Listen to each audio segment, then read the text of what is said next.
تمام انبیاء کا ہم و غم وہی ظہور ہے، اور قرآن مجید بشریت کے مستقبل کو اسی طرح سے ظہور کو قرار دیتا ہے۔ وَنَجْعَلَهُمْ أَئِمَّةً وَنَجْعَلَهُمُ الْوَارِثِينَ أَنَّ الْأَرْضَ يَرِثُهَا عِبَادِيَ الصَّالِحُونَ۔ خداوند چاہتا ہے کہ روئے زمین کے وارث، مالک و مختار خداوند متعال کے صالح بندے بنیں۔ یہ اہداف ہیں، بلکہ ہم کہہ سکتے ہیں مقصد تخلیق اس دنیا میں ایک خاص الخاص مقصد یہی ظہور ہے۔ ظہور آقا امام زمان، اگر آقا امام زمان کا ظہور نہ ہو حتماً یقیناً مقصد تخلیق نامکمل ہے، مقصد آفرینش نامکمل ہے۔ تو خداوند متعال مصر ہے کہ ظہور حتمی ہے تاکہ مقصد تخلیق حاصل ہو۔ خداوند چاہتا وَنُرِيدُ أَن نَّمُنَّ عَلَى الَّذِينَ اسْتُضْعِفُوا فِي الْأَرْضِ۔ خدا نے ارادہ کیا ہے کہ ظہور ہو، تو ظہور حتمی ہے، اس میں شک نہیں ہے، ذرہ برابر شک نہیں ہے۔ جو اختلافات ہیں وہ تعجیل و تاخیر میں ہے، جلد یا بدیر اس میں اختلاف ہے۔ وہ بھی ہمارے اعمال، ہمارے کردار، ہماری زمینہ سازی سے وابستہ ہے۔ ظہور میں تعجیل، اگر ہم نے بہتر زمینہ سازی کی تو تعجیل، اگر ہم نے کوتاہی کی تو ظہور میں تاخیر ہم سے وابستہ ہے۔ گزشتہ سالوں میں بھی عرض کیا آپ کی خدمت میں کہ وَعَدَمُهُ مِنَّا، ہمارے فقہاء نے بیان کیا کہ غیبت آقا امام زمان اور تاخیر ظہور کے عوامل ہم لوگ ہیں، تاخیر ہماری وجہ سے اور کسی وجہ سے نہیں، سب ہماری وجہ سے۔ تو یہ ایک اختلاف ہے، تعجیل یا تاخیر، ظہور حتمی ہے۔ تو ہمیں چاہیے کہ سب کچھ اسی ظہور کو مد نظر رکھ کر کریں۔ ہم خود بھی ظہور کے لیے بے قرار ہو جائیں، بیتاب ہو جائیں، کام کریں، آگے بڑھیں۔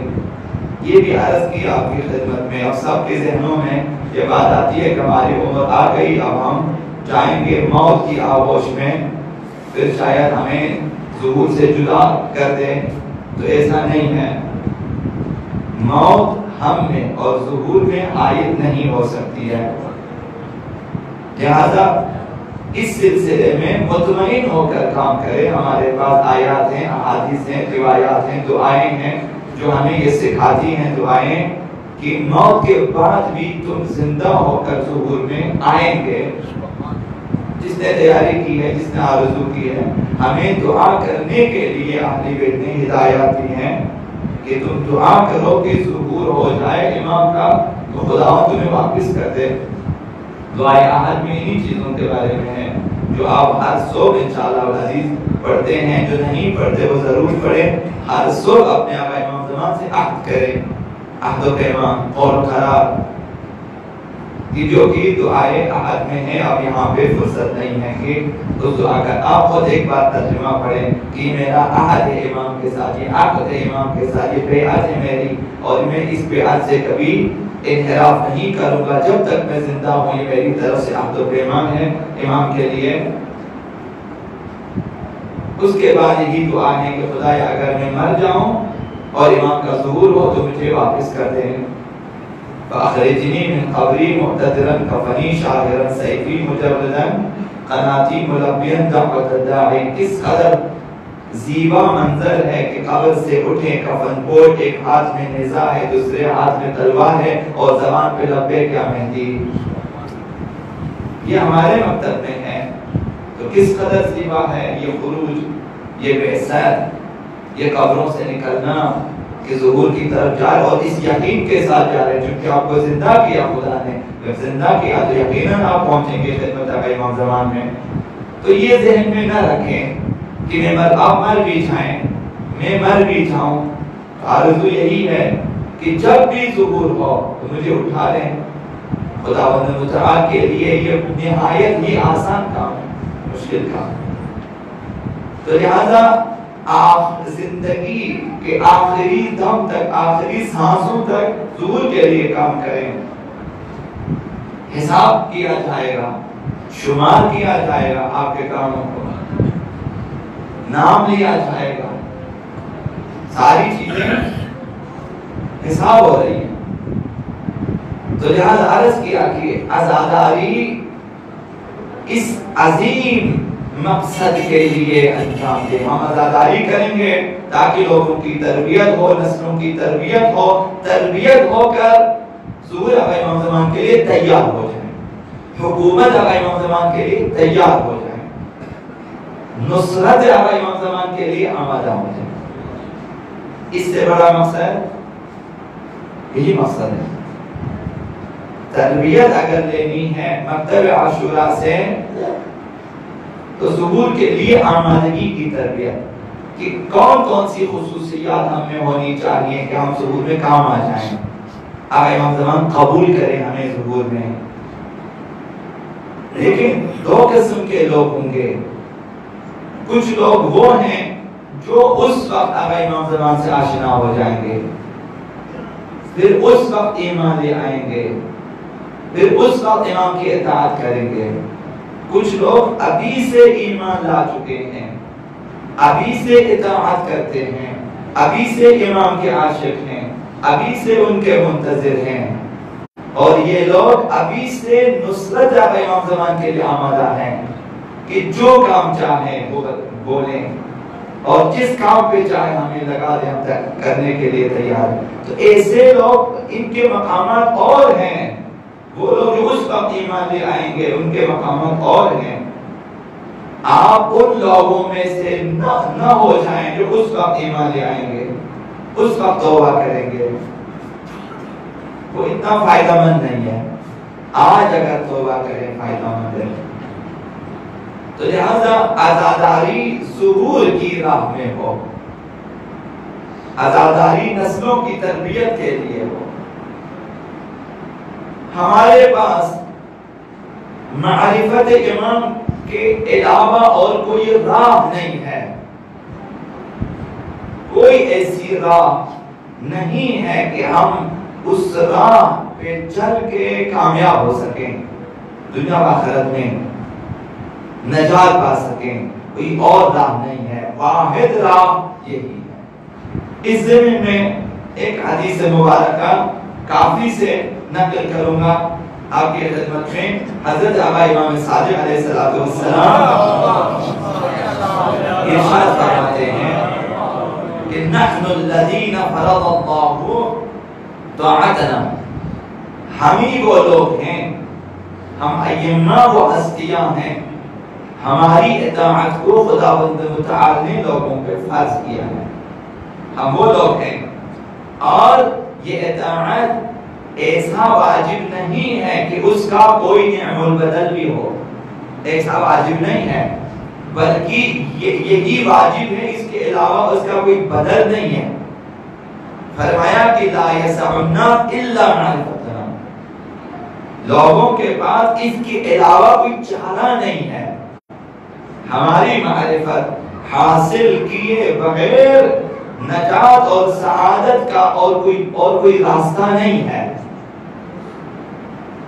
لوگ مجبور ہیں کہ ہماری معرفت حاصل کرو، ہمارے تعلق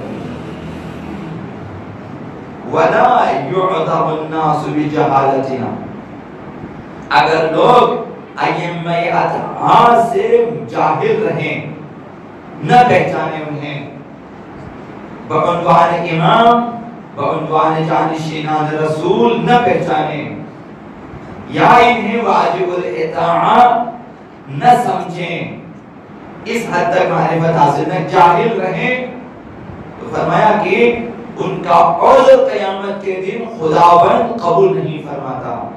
کوئی بھی شخص قیامت کے دن نہیں کہہ سکتا کہ بس امام کی معرفت حاصل نہ کر سکا میں، وہاں کوئی بھی آپ بہانہ لے لیں، مصروفیات آپ لے لیں، کام کی زیادتی وغیرہ وغیرہ، قحط سالی وغیرہ، کوئی بھی بہانہ قابل قبول نہیں ہے۔ معذور ہیں وہ لوگ یا وہ ان کے پاس عقل نہیں ہے، ذوق عقلی ہے، وہ معذور ہے کہ عقل نہیں ہے کہ امام کو سمجھے، یا پھر اس طرح مجبور ہیں کہ نہ کر سکے، زندان میں رہے، معرفت حاصل نہ کر سکے، کسی ایسی جگہ رہے جہاں وہ امام کی معرفت حاصل کرنے سے قاصر رہے۔ تو عرض کیا، ہر سال عرض کرتا ہوں کہ اگر قاصر ہیں تو معاف ہیں، مقصرین معاف نہیں ہیں۔ مقصر وہ ہیں جو اگر چاہتے تو معرفت حاصل کر سکتے تھے اور نہیں کیا، مقصر ہیں۔ مقصرین خداوند ان کا عذر قبول نہیں کرتا۔ آپ کے پاس ہر قسم کے وسائل موجود ہیں کہ آپ امام کی معرفت حاصل کر سکتے ہیں۔ قرآن موجود ہیں، تفاسیر موجود ہیں، احادیث موجود ہیں، تحقیقی کتب آپ کے پاس موجود ہیں، علماء موجود ہیں، اور فضائل مجازی میں ماشاءاللہ بہت سارے مطالب موجود ہیں، آپ تحقیق کر سکتے ہیں اور ائمہ اطہار کی معرفت حاصل کر سکتے ہیں۔ نہیں کریں گے عذر قبول نہیں ہے خداوند متعال کے ہاں۔ تو فرمایا کہ لا یسع الناس الا معرفتنا، لوگ ہماری معرفت کے بغیر لوگوں کے پاس کوئی چارہ نہیں ہے، کوئی اور علاج نہیں ہے کہ نجات پائیں، سعادت حاصل کریں، ابدی زندگی کو پالیں۔ چونکہ زندگی پر ہمارا مہم ترین وظیفہ امام کی شناخت ہے، خدا متعالی سلسلے میں کسی کا عذر قبول نہیں کرے گا۔ من عرفنا کان مؤمنا ومن انکرنا کان کافرا، ایمان اور کفر کا معیار یہیں پر ہے کہ ائمہ اطہار کی معرفت معیار ہے مومن ہونے کا۔ غیر مومن وہی لوگ ہیں جنہیں ائمہ اطہار کی معرفت حاصل نہ ہو۔ اب قیامت کے دن جنت اور دوزخ کا فیصلہ بھی اسی معرفت ائمہ اطہار کی بنیاد پر ہوگا۔ احادیث اہل بیت میں آیا ہے کہ جنت میں وہی لوگ جا سکیں گے جنہیں ائمہ پہچانتے ہوں اور وہ ائمہ کو پہچانتے ہوں۔ یہ معرفت کی بات ہو۔ آج معرفت حاصل کیا، آپ ائمہ اطہار کو جانتے ہیں، پہچانتے ہیں، کل وہ آپ کو جانیں گے، پہچانیں گے، جنت کا فیصلہ۔ اور فرمایا کہ جہنم میں وہی لوگ جائیں گے جنہیں ائمہ نہ پہچانتے ہوں اور وہ ائمہ کو نہ پہچانتے ہوں۔ معرفت کے حوالے سے عرض کر رہا ہوں، نہ علم امامت کے حوالے سے۔ معرفت نہیں ہے، وہ انجان ہیں ان سے تو ائمہ بھی انجان ہیں ان سے، جس طرح خداوند متعال نے فرمائی اس معنی میں ہے۔ نسوا اللہ ونسیہم، لوگوں نے خدا کو فراموش کر دیا تو خدا نے بھی ایسا کر دیا کہ یہ اپنے آپ کو فراموش کر دیں۔ تو یہ کہ لوگ اگر خدا کو بھول جائیں، خدا بھی انہیں بھول جاتا ہے، نہ اس معنی میں کہ علم الہی سے خارج ہو جاتا ہے، نہ، خداوند انہیں نظر انداز کر دیتا ہے۔ ائمہ اطہار سے اگر ہم جاہل رہیں، قیامت کے دن وہ بھی ہمیں نظر انداز کر دیں، گویا ہم نہیں جانتے تمہیں۔ تو فرمایا کہ جہنم میں وہی جائے گا کہ جنہیں ائمہ نہ پہچانتے ہوں اور وہ ائمہ کو نہ پہچانتے ہوں، انجان ہے۔ یہی معرفت معیار ہے۔ تو فرمایا کہ کوئی چارہ نہیں ہے لوگوں کے پاس سوائے اس کے کہ ہماری معرفت حاصل کریں، ہمیں جانے، پہچانے۔ امام ہیں، معصوم ہیں، خلیفہ ہیں، جانشین ہیں، ولی ہیں اور شفیع ہیں وغیرہ۔ فرمایا وَمَن لَّمْ يَعْرِفْنَا وَلَمْ يُنْكِرْنَا كَانَ ضَالًا۔ تیسرا گروہ، ایک گروہ وہ جو ائمہ کو نہیں پہچانتے، وہ مومن نہیں ہے۔ وہ لوگ جو ائمہ کو پہچانتے وہ مومنین ہیں، دوسرا گروہ۔ تیسرا گروہ وہ ہے جو ائمہ کو جانتے بھی نہیں ہیں، انکار بھی نہیں کرتے، منکر بھی نہیں ہے، نہیں جانتے، وہ گمراہ لوگ ہیں۔ امام صادق نے فرمایا کہ وہ لوگ گمراہ ہیں. اب جب یہ لوگ گمراہ ہیں کب تک گمراہی میں رہیں گے؟ فرمایا حتی یرجع الی الہدی الذی، تائم کی یہ لوگ کوشش کریں اس ہدایت تک پہنچیں، اس ہدایت تک پہنچیں، یعنی ایسی ہدایت پائیں کہ جس میں انسان کو پتہ چلتا ہے، معلوم ہو جاتا ہے، شناخت حاصل کر لیتا ہے، یہ بصیرت اس میں آ جاتی ہے کہ افترض اللہ علیہ طاعتنا الواجبہ. وہ اس مقام تک پہنچ جاتا ہے کہ سمجھ جاتا ہے کہ ائمہ کی اطاعت ہمارے اوپر واجب ہے. اس ہدایت تک پہنچنے تک وہ لوگ گمراہ ہیں، گمراہی میں ہیں، راستہ گم کر دیا ہے، اسی حالت میں ہے. اب اگر یہ اشخاص، یہ لوگ اسی گمراہی کی حالت میں مر جائیں، ائمہ کو نہیں جانتے، نہیں پہچانتے، اور منکرین ائمہ بھی نہیں ہیں. منکرین وہ لوگ ہیں جنہوں نے دیکھا ہے، معلوم کر لیا پھر انکار کیا. یہ لوگ ائمہ تک نہیں پہنچے اور گمراہ رہے، انکار بھی نہیں کرتے. اگر مر جائے اسی گمراہی کی حالت میں تو امام صادق علیہ السلام نے فرمایا یفعل اللہ بہم ما یشاء، خداوند ان کے ساتھ جو چاہے گا خود ہی فیصلہ کرے گا. قیامت کے دن کے لیے فیصلہ ہے. انہیں بلائیں گے اپنا معلوم خداوند متعال، وہاں کس قسم کی آزمائش کریں گے ان کے لیے، پھر ان کے بارے میں فیصلہ ہوگا کہ ان کو کہاں بھیجنا ہے. یہاں نہیں بتایا ہمیں. تو اصحاب آقا امام زمان علیہ السلام اس وجہ سے اصحاب ہیں کہ وہ اپنے امام کی، نہ صرف اپنے اس زمانے کے امام کی، تمام ائمہ اطہار کی بھرپور معرفت رکھتے ہیں.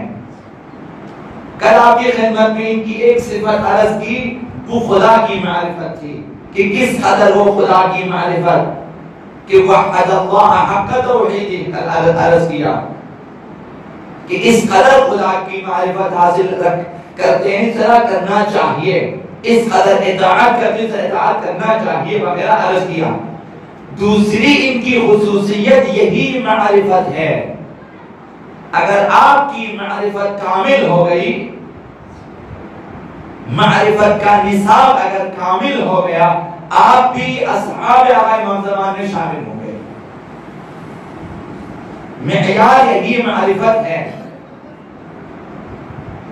اصحاب آقا امام زمان کی معرفت کامل ہے، تو لہذا یہ اصحاب امام میں شامل ہیں اسی معرفت کی وجہ سے. کوئی اور معیار نہیں ہے. معرفت و تقوی معیار ہے، ایمان معیار ہے. لہذا آپ اس سلسلے میں یقین رکھیں کہ ظہور حتمی ہے، مسلم ہے، کوئی تردید نہیں. اگر اختلاف ہے، تردید ہے، تو تعجیل و تأخیر ظہور میں ہے. وہ بھی عرض کیا کہ ہمارے اعمال ایمان اور کردار سے وابستہ ہے اور زمینہ سازی سے وابستہ ہے. اگر انجام دیں گے تو تعجیل ہوگی، اگر کوتاہی کریں گے تو تأخیر ہوگی. ہمارا وظیفہ تعجیل ظہور کے لیے زمینہ ہموار کرنا ہے. آپ عزادار ہیں، آپ کا وظیفہ یہ ہے کہ تعجیل ظہور کے لیے کام کریں. ہر شخص، ہر جوان اپنی وسعت کے مطابق کام کریں. اور عرض کیا یہ کوئی ایسی چیزیں نہیں ہیں کہ نہ سمجھتے ہوں. لوگوں کے ذہنوں کا امام زمان کے لیے مہیا کرنا ہے، مہدویت کے معارف کو عام کرنا ہے. افراد سازی اسی کو کہتے ہیں، ذہن سازی اسی کو کہتے ہیں. زمینہ یعنی یہی کہ ایسے معارف آپ نے بیان کرنے کہ لوگ آقا امام زمان کو جانے، پہچانے، ان سے محبت کریں، ان کے اطاعت کیا جائیں. زمینہ یہ ہے. اور اس کے بعد باقی جو لوازمات ہیں اس کے. آج دنیا ظلم و جور اور ناانصافیوں سے بھر چکی ہے. دنیا میں ناانصافیاں عام ہو چکی ہیں. آج دنیا اس کشتی کی مانند ہو چکی ہے جو متلاطم سمندر میں موجوں میں گر چکی ہے. ہر لمحہ، ہر لحظہ اس کے ٹوٹنے کا اور ڈوبنے کا خطرہ موجود ہو. دنیا کی یہ حالت ہو چکی ہے اس وقت. آپ دقت کریں، پہلا ہمسایہ، دوسرا ہمسایہ، پہلا رشتہ دار، دوسرا رشتہ دار، تیسرا رشتہ دار، پہلا دوست، دوسرا، تیسرا، ہر ایک میں دقت کریں، آپ دیکھیں گے کہ ہر تیسرا چوتھا بندہ گناہوں میں اس قدر مبتلا ہے کہ ائمہ سے دور ہوتے جا رہے ہیں۔ آپ دیکھ رہے ہیں معاشرے میں کس قدر لوگوں کے حقوق کھائے جا رہے ہیں، آپ دیکھتے ہیں دنیا میں کس قدر یہاں پہ تجارت میں ناانصافیاں ہو رہی ہے، آپ دیکھ رہے ہیں کہ لوگوں کے حقوق کس طرح غصب کیے جا رہے ہیں، ناانصافیاں عام ہیں، کس باقی قتل و غارت گری وغیرہ کی ملک کے ملک تباہ ہوتے جا رہے ہیں، ہم دیکھ رہے ہیں۔ تو دنیا ظلم و جور سے بھر چکی ہے اور مزید بڑھتی جا رہی ہے، اور یہ ہستی، یہ دنیا، یہ کائنات منتظر ہے کہ وہ منجی الہی، منجی عالم بشریت، وہ مصلح الہی آ کر اس ہستی کو نجات دے، بشریت کو نجات دے، سب اسی کے منتظر ہیں۔ اگر ایسا نہ ہوا تو ہستی اپنے مقصد کمال کو حاصل نہیں کر سکے گی، دنیا اپنے آخری مقصد کو جس کے لیے دنیا خلق ہوئی حاصل نہ کر سکے گی۔ یہ ارادہ الہی ہے، خدا کا ارادہ حتمی ہے، ارادہ الہی ہے کہ وہ منجی حقیقی ضرور آئے گا، وعدہ الہی، وَنُرِيدُ أَن نَّمُنَّ عَلَى الَّذِينَ اسْتُضْعِفُوا فِي الْأَرْضِ، خدا نے یہ ارادہ فرمایا ہے کہ زمین میں جن لوگوں کو کمزور کر دیا گیا ہے ان پہ خداوند احسان کرنا چاہتا ہے، یہ ارادہ الہی ہے۔ أَن نَّمُنَّ عَلَى الَّذِينَ اسْتُضْعِفُوا فِي الْأَرْضِ، آج انہیں کمزور کیے جا رہے ہیں، آج ان پہ حملے کیے جا رہے ہیں، مومن ہونے کی وجہ سے، شیعہ ہونے کی وجہ سے، مسلمان ہونے کی بنا پر قتل عام کیا جا رہا ہے، اقتصادی پابندیاں لگائی جا رہی ہیں، ان کا بائیکاٹ کیا جا رہا ہے، حتیٰ ان کے لیے غذائیں بند کر دی جا رہی ہیں۔ آپ دیکھیں یہ ارادہ الہی ہے کہ ایک دن یہی مستضعفین، یہی فلسطین والے، یہی عراق والے، آج ان پہ مظالم ڈالے، یہی نائجیریا والے قیام کریں گے، انہی کی فتح ہوگی، تمام مظلوم ممالک کی فتح ہوگی، اہل یمن کی فتح ہوگی۔ آپ دیکھ جن پہ مظالم ڈالے جا رہے ہیں، افغانستان کے مومنین، پاکستان کے مومنین، باقی ممالک کے مومنین جن پہ ظلم ڈالے جا رہے ہیں، یہ ارادہ الہی ہے کہ یہی لوگ اصحاب آقا امام زمان میں شامل ہو سکتے ہیں، ان کی فتح ہو سکتی اور یہی لوگ زمین کے وارث ہو سکتے ہیں۔ آج آپ دنیا میں دیکھ مستضعفین کون ہیں؟ مکتب شیعہ کے متوالوں سے زیادہ کن پہ ظلم ڈالے جا رہے ہیں؟ عالم کفر تمام تر اپنے اسلحوں کے ساتھ، تمام تر اپنے بھرناؤں کے ساتھ، پروپیگنڈوں کے ساتھ کس مکتب کے مقابلے میں ہیں؟ کس مکتب کو نابود کرنا چاہیں؟ عالمی استقبالی طاقتیں آج بھرپور کوشش کرتی ہیں کہ مکتب تشیع کو ختم کیا جائے، بھرپور کوشش ہو رہی ہے، لبنان میں ہے، فلسطین میں ہے، عراق میں ہے، یمن میں ہے، نائجیریا میں ہے، باقی ممالک میں ظلم کیے ظلم ڈھائے جا رہے ہیں۔ خدا کا ارادہ یہ ہے وَنُرِيدُ أَن نَّمُنَّ عَلَى الَّذِينَ اسْتُضْعِفُوا فِي الْأَرْضِ، جنہیں مستضعف قرار دیے جاتے ہیں، جن پہ ستم ڈھائے جاتے ہیں، جنہیں کمزور کیے جا رہے ہیں، ان پر میں احسان کروں گا۔ وَنَجْعَلَهُمْ أَئِمَّةً، انہیں لوگوں کے لیے ہم پیشوا قرار دیں گے، رہنمائی پیشوائی ان کے ہاتھ میں دیں گے۔ وَنَجْعَلَهُمُ الْوَارِثِينَ، ہم انہیں وارث زمین قرار دیں گے۔ یہ ارادہ الہی ہے۔ ہم اسی عقیدے کے ساتھ تمام مظالم سہتے ہوئے بھی آگے بڑھنا چاہتے ہیں۔